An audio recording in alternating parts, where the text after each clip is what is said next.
आज है डे 25। आज की हालत ये है कि मैं कुछ ज्यादा सोच नहीं पा रहा हूँ, कुछ बोल नहीं पा रहा हूँ और काफी सारी चीजें ऐसी हो चुकी है लाइफ में कि जिनके लिए मैं कभी तैयार ही नहीं था।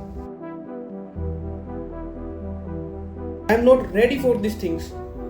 दैट इज कि चीजों को रिलेट करने के लिए मुझे चाहिए टाइम और वो टाइम ही नहीं मिल पा रहा है। आज 25 डे हो चुके हैं हमारी वॉरियर सीरीज का।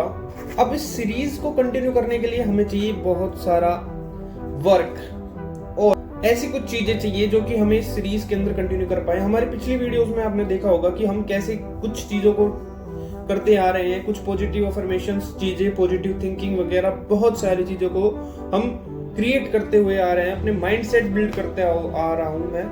माइंडसेट कैसा माइंडसेट? एक वॉरियर माइंडसेट, जो कि सीरीज का मेन पर्पस ही वो है कि वॉरियर माइंडसेट बनाए और एक अटैक मोड उठाए। तो आज हम टोटली उस टॉपिक पे बात करने वाले हैं जिसका नाम होने वाला है सेल्फ कॉन्फिडेंस। कॉन्फिडेंस की बात करने वाले हैं आज इस सीरीज के अंदर। ये 24 डेज जो हमने 30 डेज का चैलेंज लिया था, जो आज है 25 डे, हमारे 5 दिन और बचे हैं इस चैलेंज। तो हमने सेल्फ इंप्रूवमेंट किया, काफी ज्यादा हद तक हमने पॉजिटिव चीजों को अचीव किया है, ग्रैब किया है। काफी हद तक हम अपने थॉट को पॉजिटिव ले चुके हैं। और अब बात करें कॉन्फिडेंस की बात करें तो कॉन्फिडेंस कहीं ना कहीं लो है। इसलिए है क्योंकि हम अपने जो कंफर्ट जोन है उसमें फंसा हुआ हूं कहीं ना कहीं। लेकिन कॉन्फिडेंस में पहले मेरा कॉन्फिडेंस बहुत अच्छा था, बीच में थोड़ा आखिर डगमगाया है ये कॉन्फिडेंस। कहीं ना कहीं कॉन्फिडेंस बेटर हो रहा है और विदाउट किसी लॉजिक के हम बात नहीं करते। और भी बहुत सारी चीजें पॉजिटिव होती जा रही है, पॉजिटिव चीजें हमारी तरफ अट्रैक्ट हो रही है, ऑटोमेटिक हमारी चीजें पॉजिटिव होती जा रही है। और बात करें हम सेल्फ इम्प्रूवमेंट की, जो कि कहीं ना कहीं अच्छा होता जा रहा है। और भी हमने इस सीरीज के अंदर काफी सारी चीजें मिस करी है, उनको भी हम अचीव करेंगे धीरे धीरे। अगर एक बार ये सीरीज कंप्लीट हो जाएगी उसके बाद में हम इसको एंजॉयमेंट के लिए एक हार्ड सीरीज बनाएंगे, वो भी होगी 30 डेज की। आज कुछ भी बोलने का मन नहीं है, कुछ भी ऐसे ही कैमरा उठाने से आवाज नहीं निकलती है। चीजों को जब पहले अचीव किया होता है, कॉन्फिडेंस होता है कि ये चीजें मुझे बोलनी होती है, तब जाके माइंड में कहीं वो चीज निकलती है। ऐसे नहीं निकलती है।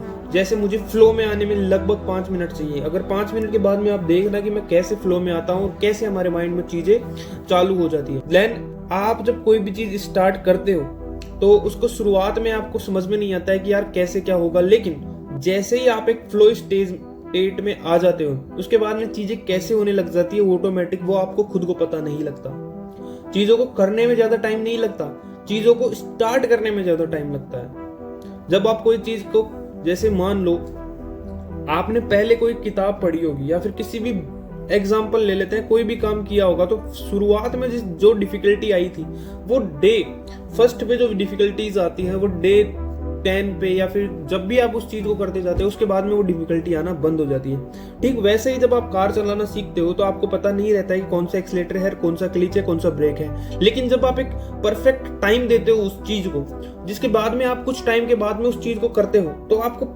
ये आपका जो सबकॉन्शियस माइंड है वो ऑटोमेटिक उस चीज को ग्रैब कर लेता है कि यार अब मुझे क्लच दबाना है, अब मुझे ब्रेक दबाना है, अब मुझे एक्सीलरेटर दबाना है और स्टीयरिंग को कैसे हैंडल करना है। उसका बैलेंस आपका सबकॉन्शियस माइंड ऑटोमेटिक बनाने लग जाता है। क्यों? क्योंकि आपको वो चीज टाइम देने पर आई है। जब आप किसी चीज में टाइम देते हो तो वो चीज आपको आने लग जाती है और यही होती है वो फ्लो स्टेट। अब ये फ्लो स्टेट क्या है? जब आप किसी काम को 2 घंटे को काम को आप इतना फोकस के साथ करते हो कि आपको टाइम का बिल्कुल पता ही ना चले और आपके 2 घंटे 3 घंटे कब निकल जाए, वो होती है फ्लो स्टेट। बड़े बड़े साइंटिस्ट, निकोला टेस्ला, बहुत सारे साइंटिस्ट, न्यूटन, एल्बर्ट आइंस्टाइन, ये सब उस स्टेट से गुजरे हुए हैं जिसका नाम है फ्लो स्टेट। फ्लो स्टेट जब आती है जब आप किसी काम के अंदर डीप चल जाते हो, इसी को कहते हैं डीप वर्क। अब जब आप डीप वर्क में जाते हो तो आपका कॉन्फिडेंस अपने आप बूस्ट होता है। जब आपको कोई चीज आने लग जाती है तो आपका कॉन्फिडेंस बूस्ट होता है। जब आपकी कम्युनिकेशन स्किल्स बढ़िया होती जाती है, आप जब कम्युनिकेट कर पाते हो लोगों से, तो आपका कॉन्फिडेंस बूस्ट होता है। काफी सारी चीजों से कॉन्फिडेंस बूस्ट होता है। एक दिन का काम नहीं है कॉन्फिडेंस को बूस्ट होने में। कॉन्फिडेंस बूस्ट होता है धीरे धीरे। जैसे ही आज आपने किसी चीज की शुरुआत की, जैसे ही आज आपने किसी काम को किया, आपका कॉन्फिडेंस धीरे धीरे इंक्रीज होगा। 1% 2% से इंक्रीज होता है। 100% कॉन्फिडेंट कोई नहीं रहता है।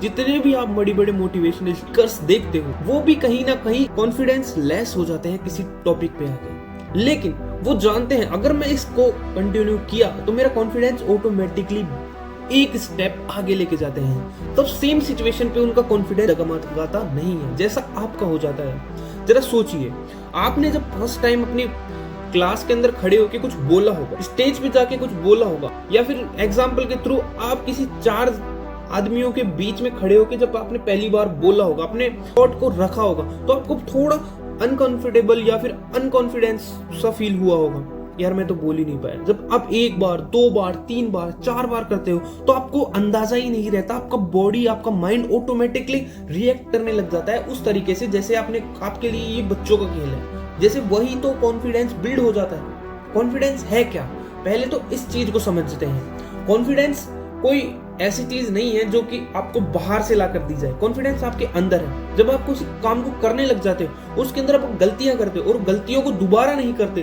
वो होता है कॉन्फिडेंस। आपको श्योरली ये पता हो कि ये चीज ऐसे होगी। जब थॉमस एडिसन ने जब 99 तरीके से बल्ब बनाना फेल हो गया, तो 1000वें प्रयास के अंदर जब थॉमस एडिसन ने बल्ब बनाया, तो उसके अंदर जो कॉन्फिडेंस था वो अलग ही लेवल का था। और लोग मोटिवेशन एक अलग चीज है, कॉन्फिडेंस एक अलग चीज है। और कॉन्फिडेंस को बूस्ट करने के लिए हमारी और भी सीरीज के अंदर आने वाली है वीडियो।